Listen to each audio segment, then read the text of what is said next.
ভাঙড়ের শাসক নেতা খুনে গ্রেফতার এক ধৃত মোফাজ্জল মোল্লার বয়ানে একাধিক অসঙ্গতি মিলেছে বলে সূত্রের খবর। পুলিশকে বিভ্রান্ত করারও অভিযোগ ধৃতের বিরুদ্ধে। কোন বন্দুক থেকে গুলি তা জানতে ইতিমধ্যেই ব্যালিস্টিক পরীক্ষা পুলিশের। ভাঙড়ের শাসক নেতা খুনে ইতিমধ্যেই একজনকে গ্রেফতার করা হয়েছে এবং জানা যাচ্ছে মোফাজ্জল মোল্লা, যাকে আটক করে জিজ্ঞাসাবাদ করা হচ্ছিল, তার বয়ানে একাধিক অসঙ্গতি পাওয়া গিয়েছে বলে জানা যাচ্ছে পুলিশ সূত্রে। সরাসরি কথা বলে নেব, আলমগীর মোল্লা রয়েছেন এই মুহূর্তে আমার সঙ্গে। আলমগীর, একজনকে গ্রেফতার করা হয়েছে ভাঙড়ের শাসক নেতা খুনে এবং জানা যাচ্ছে এই যে মোফাজ্জল মোল্লা, যাকে গ্রেফতার করা হয়েছিল এবং যাকে জিজ্ঞাসাবাদ করে জানা যাচ্ছে যে বেশ কিছু অসঙ্গতি রয়েছে তার বয়ানে, এই মুহূর্তে আর কি তথ্য পাচ্ছ? দেখো, 3 দিন পর কিন্তু কলকাতা পুলিশ ভাঙড়ের যে খুনের ঘটনার কিনারা করলো এবং মোফাজ্জল মোল্লা, যাকে কিন্তু আমরা গতকাল থেকেই আমরা খবর দেখাচ্ছিলাম যে আটক করা হয়েছে তাকে, মোফাজ্জল মোল্লাকে, তাকে একাধিক জিজ্ঞাসাবাদ করার পর তার যে কথাবার্তা, সে কথাবার্তাতে অসঙ্গতি মিলেছে এবং একাধিক জনের নাম করা হয়েছে এবং পুলিশের এই যে কেসের মোটিভ গড়ানোর চেষ্টা করা হয়েছে, পুলিশকে অসহযোগিতা করা হয়েছে এবং পুলিশ যেটা জানাচ্ছে যে এলাকা দখলকে কেন্দ্র করেই কিন্তু এই খুন, পুলিশ সূত্রের এমনটাই কিন্তু খবর। এবং এই খুনের ঘটনায় আরো কে বা কারা রয়েছে তার ইতিমধ্যেই তদন্ত শুরু হয়েছে এবং এই খুনের ঘটনায় ব্যালিস্টাইন পরীক্ষা হবে কিন্তু, সেটাও কিন্তু পুলিশ সূত্রের খবর।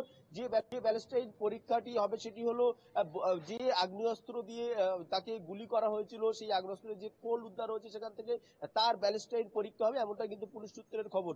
তবে এই যে মোফাজ্জল মোল্লা, সেই মোফাজ্জল মোল্লার স্ত্রী 2023 সালের কিন্তু পঞ্চায়েত প্রার্থী এবং তিনি হেরে গিয়েছিলেন এই চকমরিচে এলাকা থেকেই কিন্তু তিনি পঞ্চায়েতের প্রার্থী হয়েছিলেন এবং এই মোফাজ্জল মোল্লা কিন্তু একেবারে এক কথায় বলা যেতে পারে শওকত মোল্লা এবং আউসান মোল্লা ঘনিষ্ঠ কিন্তু এই মোফাজ্জল মোল্লা। তবে এই খুনের পিছনে আরো কে বা কারা রয়েছে তার ইতিমধ্যেই তদন্ত শুরু হয়েছে। তবে শওকত মোল্লা যেমনটা জানিয়েছিলেন, গতকালই আমরা কথা বলেছিলাম যে বা যারাই জড়িত থাকুক তাদেরকে পুলিশ গ্রেফতার করবে এবং তাদের উপযুক্ত শাস্তি দেবে। তবে এই যে আজকে তৃণমূল নেতা মোফাজ্জল মোল্লা গ্রেফতার হলো, এর পিছনে আরো কাদের মদত রয়েছে তার তদন্ত শুরু হয়েছে এবং এই খুন কি কারণে করা হয়েছে, শুধুই কি এলাকা দখল নাকি এর পিছনে অন্য কোনো কারণ রয়েছে, তারও পুরো ঘটনার ইতিমধ্যে তদন্ত শুরু করেছে উত্তর কাশীপুর থানার পুলিশ এবং কলকাতা পুলিশের উচ্চপদস্থ আধিকারিক, তারাও এই ঘটনার তদন্ত করছে।